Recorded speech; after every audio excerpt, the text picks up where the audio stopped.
Hypertension बोलने के लिए पहले हम जानना जरूरी है कि नॉर्मल ब्लड प्रेशर कितना होता है। नॉर्मल ब्लड प्रेशर हमारे बॉडी में सिस्टोलिक ब्लड प्रेशर की अगर बात करें तो वो होता है 100 to 120 mm of Hg। और डायस्टोलिक ब्लड प्रेशर की अगर हम बात करें तो वो होता है 60 to 80 mm of Hg। और हम बात करते हैं अगर हाइपरटेंशन बोलने के लिए किसी का बीपी 130 से ऊपर सिस्टोलिक और 80 से ऊपर डायस्टोलिक होना चाहिए। बीपी चेक करने का सबसे अच्छा तरीका यही होता है कि आप जब भी चेक कराएं, आप हॉस्पिटल में चेक कराएं या घर पे चेक करें, तो कोशिश ये करें कि पहले 15 मिनट का हमें रेस्ट हो। एडिक्वेट रेस्ट होने के बाद कहीं बैठ जाएं आप, सुकून से अपने पानी पी लें या जो भी जैसे भी रेस्ट कर सकते हैं, उसके बाद ही बीपी चेक करें तो वो ज्यादा बेहतर रहता है। ज्यादातर मरीजों में, ब्लड प्रेशर के मरीजों में जिनका हाई ब्लड प्रेशर होता है, उनमें सिम्टम्स कुछ नहीं होते हैं। लेकिन जिनमें ब्लड प्रेशर के सिम्टम्स आते हैं, हाई ब्लड प्रेशर के जिनके सिम्टम्स आते हैं, वो कुछ इस तरह के होते हैं जैसे कि सर में दर्द होना, आंखों से धुंधला दिखना, उल्टी जैसा आना, या फिर कभी फेटनेस भी हो सकता है, या फिर सांस लेने में परेशानी हो सकती है, या फिर अगर कोई बहुत ज्यादा ब्लड प्रेशर जिनका बढ़ा हुआ होता है तो उनमें नाक से खून आने की भी परेशानी आ सकती है। जनरल पॉपुलेशन को सबको रिकमेंडेड तो नहीं है, लेकिन अगर आपका एज 40 ईयर्स से अबव है, अगर आप रेगुलर स्मोकिंग या फिर आप अल्कोहल का कंजम्पशन करते हैं, साथ ही साथ अगर आपका ज्यादा सेवन होता है रेड मीट से या फिर ट्रांस फैट वाली चीज जैसे पिज्जा हुआ, बर्गर हुआ, हमारी चीज वाली चीज है जो जिसमें high quantity of trans fats होते हैं, अगर इस चीज का कोई ज्यादा सेवन करता है, या फिर नमक की क्वांटिटी जिनके खाने में ज्यादा होती है, या फिर मोटापा उनको ज्यादा हुआ जैसे कि बीएमआई उनमें more than 25 होता है, तो उन सब लोगों में जरूरी ये है कि वो अपना ब्लड प्रेशर रेगुलरली चेक कराते रहें।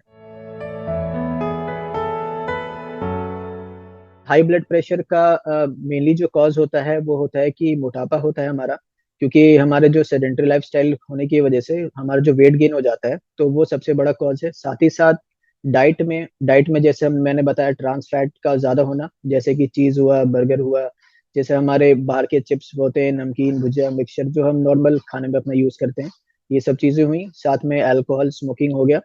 और भी हमारे जैसे लाइफस्टाइल, जैसे कि आजकल हमारी जितने भी लाइफस्टाइल हैं वो मशीन बेस्ड ज्यादा हो गई हैं, जिसकी वजह से हमारी फिजिकल एक्टिविटी नहीं हो पाती है, जिसकी वजह से ये हमारा वेट गेन हो जाना, इससे बीपी के बढ़ने का ज्यादा चांस हो जाता है। इसके साथ ही साथ और भी कारण है जैसे कि स्ट्रेस ज्यादा लेना, कि आजकल जो हमारे वर्क स्टाइल है वो काफी ज्यादा स्ट्रेसफुल है। हम चाहे किसी भी जॉब की बात करें, उसमें स्ट्रेस बहुत ज्यादा है, तो ऐसे स्ट्रेसफुल वर्क से भी ब्लड प्रेशर बढ़ने का चांस हो जाता है। और भी कारण ये है कि हमारी जो स्लीप ड्यूरेशन है वो काफी कम हो गई है। Sleep duration 5 to 6 hour generally आजकल सबकी होती है, तो लेकिन हमें कोशिश ये करना चाहिए कि at least 8 hours of sleep maintain करनी चाहिए। हाई ब्लड प्रेशर अगर बात करें तो ये जानलेवा भी हो सकती है, क्योंकि बहुत ज्यादा हाई ब्लड प्रेशर होना वो ऐसे ऐसे ऑर्गन्स को हमारे अफेक्ट कर सकता है, जिसकी वजह से कुछ सडन डेथ भी हो सकती है। तो लेकिन ये सारे मरीजों के लिए नहीं होता, जिनका बहुत ज्यादा ब्लड प्रेशर बढ़ा होता है उनके लिए हम बोलते हैं कि ये जानलेवा बीमारी है।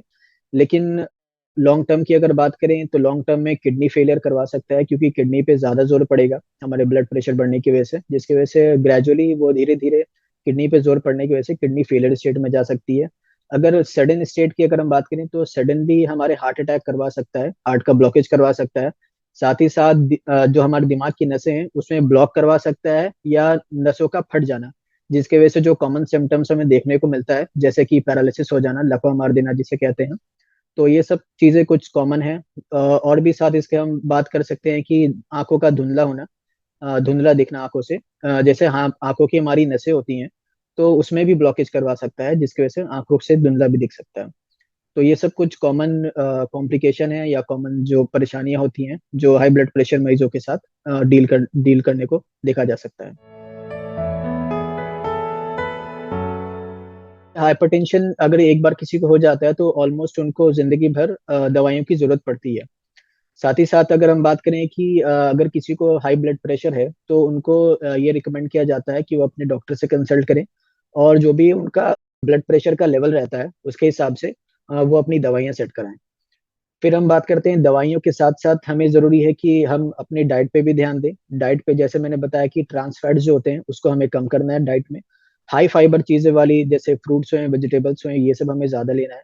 सोडियम का कंटेंट हमें कम लेना है, सोडियम हमारा सॉल्ट से जाता है, जो हमारे डेली यूज में हम नमक यूज करते हैं। तो नमक की अगर क्वांटिटी की अगर हम बात करें तो नमक की क्वांटिटी एटलीस्ट 2.5 ग्राम से ज्यादा नहीं होनी चाहिए मैक्सिमम, जिनमें हाई ब्लड प्रेशर रहता है। और साथ में हम जो हमारी लाइफस्टाइल है उसको हम मेंटेन करें, जैसे हम अपना वेट रिडक्शन करें, हम स्मोकिंग अल्कोहल अगर कोई उसका यूज करता है तो स्मोकिंग अल्कोहल को छोड़ दे। तो ये सब कुछ चीजें हैं जो अपना इंसान अपने वेट रिडक्शन करके, लाइफस्टाइल में चेंज करके, एक्सरसाइज करके, फिजिकल एक्टिविटी करके अपने ब्लड प्रेशर को मेंटेन कर सकता है। अगर एज की पहले हम बात करें तो एज में कोई ऐसा स्पेसिफिक एज नहीं है। कई लोगों में 30 ईयर्स तक से ही ब्लड प्रेशर हाई होने की शिकायत आ जाती है। कई लोग में आफ्टर 40 ईयर्स आती है, कई लोग में आफ्टर 50 ईयर्स के बाद भी आ सकती है। तो कोई एज ऐसे एज स्पेसिफिक नहीं है, लेकिन जरूरी ये है कि हमारा जो उस वक्त करंट फिजिकल एक्टिविटी या फिर हमारा जो बीएमआई है, हमारा जो बॉडी का स्टेट है, जैसे कोई मोटा है तो उस पे, इन सब चीजों पे काफी डिपेंड करता है कि उस वक्त उसको ब्लड प्रेशर की शिकायत कितने साल बाद आ सकती है। स्टार्टिंग से ही सबको रिकमेंड किया जाता है कि हर चीज की जो मात्रा है वो हिसाब से ले लें। किसी की चीज भी बहुत ज्यादा सेवन करने से उस चीज से खतरा हो सकता है। अगर हम नमक की बात करें तो ज्यादातर हाई ब्लड प्रेशर लोगों में ये बोला जाता है कि आप नमक खाना बिल्कुल छोड़ दें। तो ये बहुत बड़ा मिसकंसेप्शन है। नमक नहीं खाने से, नमक बिल्कुल छोड़ देने से वो अलग एक बीमारी हो जाती है जिसे हाइपोनेट्रीमिया बोलते हैं। तो वो भी एक घातक बीमारी है। तो उससे, उसकी वजह से, नमक छोड़ देने की वजह से हाइपरटेंशन के मरीजों को और भी दूसरे तरीके की परेशानी का सामना करना पड़ सकता है। जहां तक बात करते हैं कि जो तले भुनी हुई चीजों की, जो जो मैंने बताया कि ट्रांस फैट्स वाली जो चीजें होती हैं, तो उस पर बिल्कुल हमें कोशिश करना चाहिए कि ज्यादा से ज्यादा चीज वो सब हम अवॉइड करें, ज्यादा से ज्यादा।